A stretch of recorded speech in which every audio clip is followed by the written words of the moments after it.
Welcome to my channel know with me में। और ये देखिए, ये हमारा कोचिया। अब कोचिया का प्लांट धीरे धीरे अब हमारे गार्डन से ये जाने वाला है और इसमें अब बनने इसके बीज। तो यहाँ पर देखिए, ये इसके बीज बन रहे हैं और ये छोटे छोटे इनमें ये बीज बनने लगे हैं और नेक्स्ट ईयर हम उनको बीजों से फिर से ग्रो कर सकते हैं।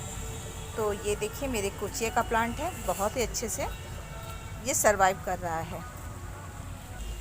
तो बात करने वाले हैं हम अपने गुलदाउदी के प्लांट की। तो देखिए, ये मेरे कटिंग से तैयार हुए प्लांट हैं। इसमें यहाँ कटिंग में हमारे कोलियस लगे हुए हैं और विंका भी खिलाई है और ये हमारी भिंगराज भी खिल रहे हैं, लगे हुए हैं। तो ये है हमारे। तो आज मैं आपको बताऊंगी कि हमारे जितनी भी गुलदाउदी हैं उनकी मैं केयर किस तरह करूंगी, इनको किस तरह से इतनी सारी जो गुलदाउदी है इनको कैसे मैनेज करूंगी, जो कटिंग से तैयार हुए हैं और जो मदर प्लांट हैं उनको मैं कैसे लगाऊंगी जिससे मुझे इनके एफर्ट्स मिले, ढेर सारी ब्रांचेस मिले। कैसी में कौन सी मिट्टी में लगाने वाली हूँ ये भी दिखाऊंगी। तो यहाँ मैक्सिमम पिटूनिया के शीट्स अपने आप ही सूख के इस तरह से खुल जाते हैं और उसके बीज अपने आप गिर जाते हैं। तो मैक्सिमम पिटूनिया भी हमारे गार्डन में इस तरह से बने रहते हैं। तो यहाँ पे भी ये काम हो चुके हैं पिंचिंग वाला, और गुलदाउदी पे इस तरह से देखिए मिलीबग का भी अटैक हो चुका है। तो इस पर भी स्प्रे करना है ताकि हमारा प्लांट अच्छे से सर्वाइव करे। नीम ऑयल का कर लीजिए या तो जो भी आपके पास है, पानी से भी स्प्रे करके आप हटा सकते हैं, अपने प्लांट को क्लीन कर सकते हैं। तो ये देखिए, ये हमारे पुराने प्लांट हैं और इसमें से बहुत सारी कटिंग भी हमने लगा दी है। और नीचे की ब्रांच में देखिए, ये सूखी पत्तियों को भी साफ़ करेंगे और इस पॉट में से इस प्लांट को हम पूरी तरह से निकाल के फिर आपसे अच्छी फ्लावरिंग के लिए हमें ये सब काम करने होंगे, क्योंकि इसी पॉट में अगर ये लगे रहेंगे तो ना इनमें अच्छी फ्लावरिंग होगी, ना ही इनकी ग्रोथ होगी और प्लांट भी हमारा ज़्यादा समय चलेगा नहीं। तो पुराने प्लांट में, और ये देखिए इस पॉट में से हमने अपने प्लांट को निकाल लिया है और इसकी रूट बॉन्डिंग देखिए, कितनी सारी रूट्स ये पूरे कवर हो गई है। तो इसलिए अब हमें धीरे धीरे अपने सभी जो मदर प्लांट्स हैं उनकी मिट्टी को इस तरह से रूट्स को ओपन करना पड़ेगा। और ये देखिए, इस तरह के जो कीड़े होते हैं हमारे प्लांट को पूरा चट कर जाते हैं। तो ये देखिए इस तरह से लगे हुए हैं। तो ये देखिए, इस तरह से हमें सभी प्लांट, जितने भी पुराने प्लांट हैं सबकी मिट्टी को इस तरह से हटा देना है और बहुत ज़्यादा नहीं हटाना है। देखिए ऊपर का इतना छोड़ के इतनी मिट्टी हमने हटा दी है। इसी तरह से सभी प्लांट को हम निकाल के पॉट में से ये हटाएंगे और जितनी भी सूखी ब्रांच है, ये पत्तियां हैं, इनको हटाना है क्योंकि ये भी फंगस का काम करती हैं। तो ये सारे काम अभी आप अपने प्लांट में कर लीजिए। अगर आपने कर लिया है तो बहुत अच्छा है, और नहीं किया है तो अभी आप ये काम कर लीजिए। और मैं तो लेट हो गई हूँ, तो मुझे बहुत सारे काम थे और बीच में गार्डनिंग का काम रुक रुक के करती रहती हूँ।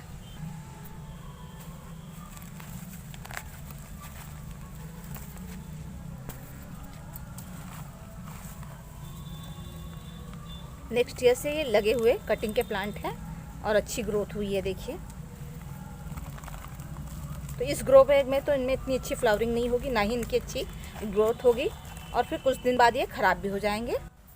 अगर इसे इस तरह निकाल के लगा देंगे ना तो हमारा प्लांट भी बचा रहेगा और उसकी अच्छी ग्रोथ होगी और सारे प्लांट में फ्लावरिंग बहुत अच्छी होगी। तो ये काम करना बहुत ज़रूरी है। जितने भी मदर प्लांट्स हैं देखिए, इस तरह से हमें डिवाइड करना है। इसमें हमारे हाइब्रिड ये पोचुकुला लगे हैं और सभी की रूट्स को हटा के हमें क्लीन करना है और तभी हमारे जो मदर प्लांट होते हैं उसमें हमें अच्छी फ्लावरिंग देखने के लिए मिलेगी। नहीं तो हमारे मदर प्लांट ख़राब हो जाएंगे और इस तरह से हमारे मदर प्लांट सालों साल हमारे साथ बने रहेंगे और बम्पर फ्लावरिंग हमारे मदर प्लांट भी करते हैं। और जिस तरह से हमारी कटिंग करती है फ्लावरिंग, उस तरह से हमारे मदर प्लांट भी फ्लावरिंग करते हैं। तो रूट बर्निंग और इनके जो जितने भी सॉइल में जितने भी फर्टिलाइज़र थे ये ख़त्म हो जाते हैं। तो ये काम करना बहुत ज़रूरी है कि आप इनकी मिट्टी को फिर से रिचार्ज कीजिए और बहुत ही अच्छी फ्लावरिंग हम इसमें पा सकते हैं। और ये देखिए, इतने सारे सभी पॉट मैंने निकाल दिए हैं और वहाँ पर ये सारे पॉट मैंने खाली कर दिए हैं। ये भी पॉट खाली हो गया है, इतने सारे प्लांट निकल गए हैं। अभी ये बचे हैं और भी बहुत सारे प्लांट हैं। ये ग्रो बैग में लगा है और प्लांट आप देख सकते हैं। तो ये देखिए कितने ही मिट्टी इसके अंदर हमारे सभी प्लांट की हमने मिट्टी निकाल ली है और आप देख सकते हैं कितनी सारी मिट्टी है। और ये देखिए ये पुराना प्लांट है और नीचे देखिए जड़ के पास से न्यू ग्रोथ आपको ये दिखाई दे रही होगी। तो आप इससे समझ सकते हैं कि हमारे प्लांट कितने हेल्दी है, इसकी मिट्टी कितनी हेल्दी है।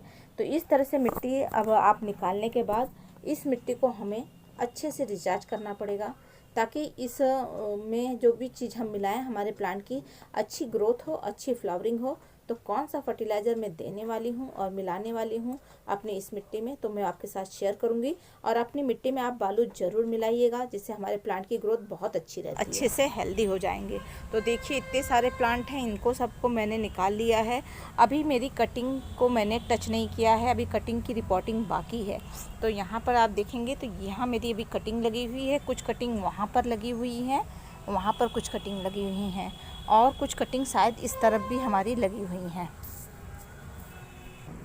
तो बता दे रहे हैं आपको कि अगर आप गुलदाउदी के प्लांट को लगाना चाहते हैं तो आपकी गार्डन की मिट्टी रखिए, उसमें 20% तक रिवर सेंट होना, बालू होना बहुत ज़रूरी है।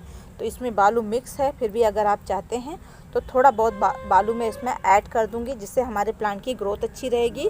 और फर्टिलाइज़र मैं इसमें कौन सा ऐड करने वाली हूँ वो भी मैं आप तो नर्सरी पे अगर आपके यहाँ ये प्लांट मिल जाए तो आप जिस तरह से देखिए मैं आपको फर्टिलाइज़र बताऊंगी वो फर्टिलाइज़र दीजिएगा।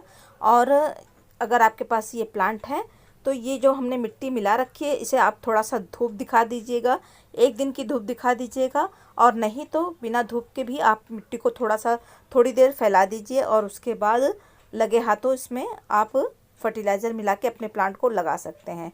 और साथ ही साथ मैं अपने प्लांट की पिंचिंग कर दे रही हूँ, जो प्लांट हमसे छूट गए हैं और उन ब्रांच को मैं अभी आपके साथ में ही पिंचिंग करके देखिए इस तरह से पिंचिंग किया जाता है। ऊपर की टिप को इस तरह से पिंच करके हटा दिया जाता है, जिससे हमारे प्लांट घने भी हो जाते हैं और हमें बम्पर फ्लावरिंग मिलती है।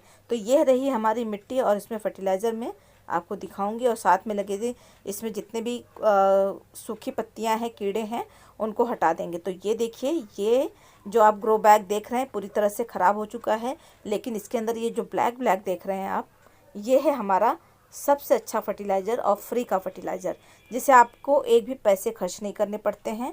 और ये है हमारे किचन से निकले हुए कंपोस्ट, जो बहुत ही अच्छा वर्क करते हैं, हमारे गुलदाउदी में बहुत ही अच्छा काम करते हैं। तो देखिए ये एक पूरा बैग भरा था और ये जब इस तरह से कंपोस्ट हो जाता है और इसका कलर देखिए पूरी तरह ये ब्लैक हो चुका है और इसे कहते हैं ब्लैक गोल्ड, जो हमारे प्लांट की ग्रोथ के लिए, फ्लावरिंग के लिए बहुत अच्छा काम करता है। तो ये किचन से निकले हुए चीज़ों से हैं, हमारी सब्जियां जो हमारे किचन में निकलती हैं और केले के फ्रूट्स जो होते हैं, छिलके, प्याज के छिलके, सब्जियों के छिलके, ये सारे इसमें मिक्स हैं। तो इसको अच्छी तरह से हम मिक्स कर देंगे। और ये किचन कंपोस्ट है तो इसमें फंगस भी लग सकते हैं, ऐसी बात नहीं है कि इसमें फंगस नहीं लगा होगा। तो उससे बचाने के लिए इसमें हमें कौन सी चीज़ मिक्स करनी है वो भी मैं दिखाऊंगी। पूरी तरह से ग्रो बैग हमारा ख़राब हो चुका है और पूरा ग्रो बैग का मैंने किचन जितना भी कचरा था इसके अंदर डाल दिया है, जो हमारा कंपोस्ट है। और इसके अंदर हम मिला देंगे फंगीसाइड। आपके पास है तो आप फंगीसाइड मिलाइए, और नहीं है तो आप हल्दी मिला सकते हैं। इतनी सारी मिट्टी है तो इतनी सारी मिट्टी में थोड़ी अमाउंट ज़्यादा लगेगा, तो फंगीसाइड अच्छे से मिक्स कीजिएगा। और हल्दी हो तो 3, 4, 5 चम्मच आप इसमें हल्दी पाउडर मिक्स कर दीजिए, जिससे हमारे जो हमने किचन कंपोस्ट डाला है उसमें हमारे प्लांट में फंगस का अटैक नहीं होगा। और ये वुडेक्स है, लकड़ी की राख, उसको हम मिलाएंगे थोड़ा सा, बहुत ज़्यादा इसे नहीं मिलाना होता है। तो मिट्टी के हिसाब से सिर्फ हमने 1 मुट्ठी मिलाई है, जिससे हमारे प्लांट की ग्रोथ भी अच्छी होगी और फंगस बिल्कुल भी नहीं लगेगा और बहुत अच्छा वर्क करता है, कीड़े से भी हमारे प्लांट को बचाता है। लास्ट में आप देखिएगा मेरे प्लांट की ग्रोथ कितनी अच्छी है, मैं आपको रिजल्ट भी दिखाऊंगी। लास्ट में आप देख लीजिएगा कि हमारे प्लांट की कितनी अच्छी ग्रोथ हुई है। और ये सारे काम जब हम कर रहे हैं तो 1 महीने पहले, क्योंकि नवंबर में अब हमारे प्लांट के अंदर फ्लावरिंग बड्स बनने स्टार्ट हो जाएंगे और धीरे धीरे, तो इस तरह से हमें इस मिट्टी को तैयार करना है। तो मैंने तो फ्री का फर्टिलाइज़र यूज़ कर दिया है। और आपके पास मान लो किचन कंपोस्ट नहीं है तो आप क्या मिलाएंगे वो भी मैं आपको बताऊंगी। जिससे आपके पास अगर किचन कंपोस्ट नहीं है तो आप सड़ी हुई गोबर की खाद को मिला सकते हैं, वो भी बहुत अच्छा वर्क करती है, ग्रोथ का भी काम करती है सड़ी हुई गोबर की खाद। और वर्मी कंपोस्ट, अगर आपके पास सड़ी हुई गोबर की खाद नहीं है तो आप वर्मी कंपोस्ट ले लीजिए, वो भी आपको नर्सरी पे आराम से मिल जाएंगे। और ये देखिए, ये जो आप देख रहे हैं ब्लैक ब्लैक, ये हमारी नीम खली है। नीम खली भी अच्छा फर्टिलाइज़र का भी काम करती है, फंगस से भी हमारे प्लांट को बचाती है। और लगातार बीच में बारिश हो रही थी तो हमारी नीम खली भीग गई थी, तो बहुत अच्छी तरह से सारे फर्टिलाइज़र को हम अपनी मिट्टी में मिला देंगे, जिससे हमारी मिट्टी फिर से रिचार्ज हो जाएगी। और जो भी प्लांट अगर इसमें आप लगाएंगे, चाहे गुलदाउदी लगाइए, मैरीगोल्ड लगाइए, विंटर के भी जो भी प्लांट आप लगाना चाहते हैं उसको आप इसमें लगाएंगे तो आपके प्लांट की ग्रोथ बहुत अच्छी हो जाएगी। तो इस तरह की मिट्टी आप बनाइएगा, उसमें 10-20% तक रिवर सैंड मिला दीजिएगा। अगर आपके पास मिट्टी में बालू मिक्स नहीं है और बलुई मिट्टी है तो आपको मिलाने की ज़रूरत नहीं है। और इस खाली पॉट के ही अंदर मैं फिर से अपने प्लांट को लगा दूंगी, जिससे मेरे प्लांट की ग्रोथ फिर से उसी पॉट के अंदर अच्छे से स्टार्ट हो जाएगी। तो इस तरह से मिट्टी बना के हम प्लांट को लगाएंगे और अच्छे से वाटरिंग करेंगे। तो इतने सारे प्लांट हैं और पॉट मेरे बहुत कम है, तो किस तरह से मैनेज करूँगी वो भी मैं आपको दिखाऊंगी। तो चलिए पहले मिट्टी को अपने पॉट के अंदर भरते हैं और फिर मैनेज करके सारे प्लांट को पॉट के अंदर लगाते हैं। और इसका रिज़ल्ट में मैं आपको दिखाऊंगी कि किस तरह से मैंने अपने प्लांट को लगाया है और प्लांट की ग्रोथ हमारे कैसी है, वो भी मैं आपके साथ शेयर करूंगी। तो मैं इसी तरह से सारी मिट्टी को जब रिचार्ज करती हूँ और प्लांट को जब मिट्टी हटा देते हैं तो हमारे पॉट में फिर से जो रूट्स होती हैं वो अच्छे से फैल जाती हैं। तो इस तरह से आपको भी लगाना है। लगाने के बाद आपको अच्छे से इनमें वाटरिंग भी करना है, ध्यान दीजिएगा। और ये सारे काम हम शाम को करते हैं। शाम को करने से क्या होता है, हमारे प्लांट में शॉक नहीं लगता है, क्योंकि उसकी रूट्स हम कट कर देते हैं, बहुत सी ब्रांचेस भी टूट जाती हैं। ये सारे काम हमें शाम को करना है और अच्छे से अपने प्लांट को लगाना है। तो देखिए रिजल्ट कितना सुंदर है। तो ये देखिए सारे प्लांट को हमने शिफ्ट कर दिया है और सभी की हमने अच्छे से पिंचिंग भी कर दी है और इनकी ग्रोथ भी काफ़ी अच्छी हो गई है। देखिए, तो इस तरह से ये हमारे मदर प्लांट हैं। मदर प्लांट को हमने एक ही पॉट में ढेर सारे प्लांट को शिफ्ट कर दिया है और इसकी हमने कटिंग भी तैयार कर ली है और कटिंग भी हमारे बहुत अच्छे से अब सरवाइव कर रही है, बस उसकी रिपोर्टिंग बाकी है। तो इस तरह से आप इनकी मिट्टी बनाइए और इनको रिपोर्ट कीजिए। और मदर प्लांट में भी अच्छी फ्लावरिंग, इस तरह से जब हम अपने मदर प्लांट की केयरिंग करते हैं तो इनमें बहुत अच्छा रिज़ल्ट हमें देखने को मिलता है। और अभी देखिए मेरे प्लांट काफ़ी हेल्दी हो गए हैं, काफ़ी अच्छे से ग्रो कर रहे हैं। रिपोर्टिंग ग्रोथ भी अच्छी हो गई है। और देखिए एक ब्रांच में कितने ढेर सारे इसकी ब्रांचेस निकल के आई हैं। तो कटिंग भी लगाइए और मदर प्लांट को अच्छे सा फर्टिलाइज़र दीजिए, जिसमें इसमें भी आपको अच्छा फ्लावरिंग मिलेगी और आपकी कटिंग भी बहुत अच्छे से सरवाइव करेगी। तो आपको जानकारी पसंद आई हो, वीडियो पसंद आई हो तो वीडियो को लाइक कीजिएगा, चैनल को सब्सक्राइब कीजिएगा। और हमारी वीडियो देखने के लिए और हमें सपोर्ट करने के लिए आप सबको थैंक यू। तो ये हमारा जिजी प्लांट देखिए कितनी अच्छी ग्रोथ कर रहा है और इसकी एक पत्तियाँ मैंने यहाँ लगा रखी है। और ये देखिए इनमें भी बहुत अच्छी ग्रोथ हो रही है, बहुत अच्छी इसमें फ्लावरिंग स्टार्ट हुई है और बहुत सारे इसमें सीड पॉट बन गए हैं, ये देखिए। और ये देखिए कुछ मैच्योर भी हो रहे हैं, ये देखिए। तो इनको आप निकालिए, किसी भी पॉट में डाल दीजिए, जब समय आए